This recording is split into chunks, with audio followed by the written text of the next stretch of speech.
నీకు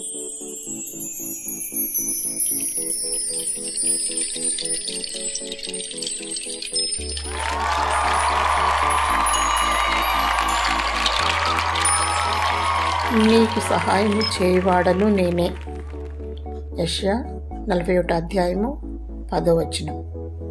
నేను నిన్ను ఉపేక్షింపక ఏర్పరచుకుంటున్ననియు నేను నీకు చెప్పియున్నాను. నేను నీకు తోడై ఉన్నాను, భయపడకుము. నేను నీ దేవుడనై ఉన్నాను, దిగులు పడకుము. నేను నిన్ను బలపరుతును, నీకు సహాయము చేయవాడను నేనే. నీతి అను నా దక్షిణ హస్తముతో నిన్ను ఆదుకొందును. కరువు కాలములో ఏమి తిందుమో ఏమి త్రాగుదుమో అని ఆలోచించకు, అధైర్యపడకు. నిన్ను పిలిచిన వాడు నమ్మదగినవాడు. నీ చింత యావత్తు ఆయన మీద వేయము. మనుష్యుడు రొట్టె వలననే జీవించడు, కానీ దేవుని నోట నుండి వచ్చి ప్రతి మాట వలన జీవించు.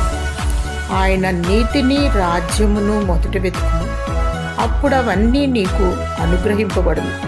జీవాహారము ప్రభువైన యేసుక్రీస్తే. ఆత్మీయమైన ఆహారము కొరకు ఆరాటపడుము. పరలోక రాజ్యము కొరకు ప్రయాస కలిగి ఉండుము. దీన మనస్సుతో దేవుని పాదముల చెంత మొరపెట్టుము. దేవుడే నిన్ను ఆదరించి బలపరచునుగాక. ఆమేన్.